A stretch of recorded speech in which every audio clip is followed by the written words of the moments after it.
The seeds of this encounter had been planted one evening at home as I was changing out of my suit and tie into my sweatpants, shucking sartorial detritus, pants, socks, belt, all over the floor. I enjoyed doing this not only because it appealed to both my laziness and my constant desire to rush to the next thing, the sooner I get these clothes off, the sooner I'll get dinner, but also because it annoyed Bianca, who sometimes playfully called me Hurricane Harris. On this night, though, she was not taking the bait. She was coming at me with a gift, in fact. In her hands, she had a pair of books written by someone named Dr. Mark Epstein. She told me that after months of listening to me alternately rhapsodize or carp about Eckhart Tolle et al., it had finally clicked with her why the ideas I was yammering on about with varying levels of cogency sounded so familiar. About 10 years prior, she had read some books by Epstein, who, she explained, was a psychiatrist and a practicing Buddhist.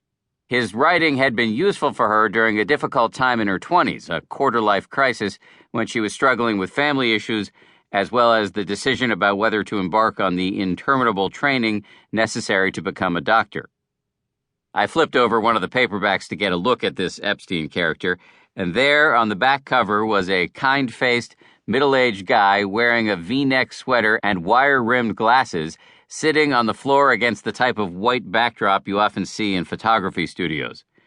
Even though he looked infinitely less weird than either Eckhart Tolle or Deepak Chopra, I still found myself thinking, not my kind of guy.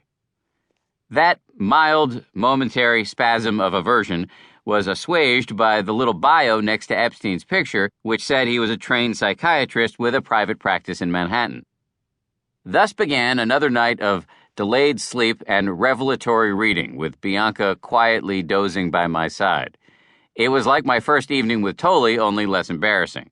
What I found in the pages of Epstein's book was thunderously satisfying, like scratching an itch in an unreachable area, like finally figuring out why Luke Skywalker and Princess Leia's sexual tension never felt right. Very quickly, it became blazingly clear the best parts of Tolle were largely unattributed Buddhism. Tolle had not, as I'd assumed when I first read A New Earth, made up his insights out of whole cloth. Apparently, he'd appropriated them and then affected a sort of intellectual elephantiasis, exaggerating their features in the most profitable of ways. 2.5 millennia before Eckhart Tolle started cashing his royalty checks, it was the Buddha who originally came up with that brilliant diagnosis of the way the mind works. In Epstein's writings, it was all there: the insatiable wanting, the inability to be present, the repetitive, relentlessly self-referential thinking.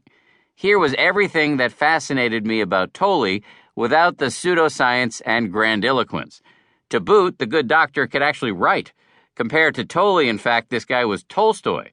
After months of swimming against the riptide of bathos and bullshit peddled by the self-help subculture, it was phenomenally refreshing to see the ego depicted with wry wit. We are constantly murmuring, muttering, scheming, or wondering to ourselves under our breath, wrote Epstein. I like this. I don't like that. She hurt me. How could I get that? More of this. No, more of that. Much of our inner dialogue is this constant reaction to experience by a selfish, childish protagonist.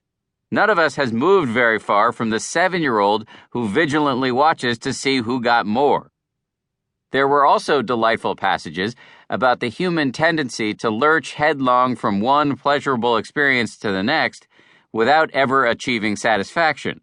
Epstein totally nailed my habit of hunting around my plate for the next bite before I'd tasted what was in my mouth. As he described it, I do not want to experience the fading of the flavor, the colorless, cottony pulp that succeeds that spectacular burst over my taste buds. Prior to reading Epstein, my most substantial interaction with Buddhism was when, as a 15-year-old punk kid, I stole a Buddha statue from a local gardening store and put it in my bedroom because I thought it looked cool. Despite the fact that I was now a religion reporter, I still had only a glancing understanding of this faith. With Buddhists comprising only about 1/300th of the U.S. population and not being in the habit of taking strident political stands, they didn't attract much coverage.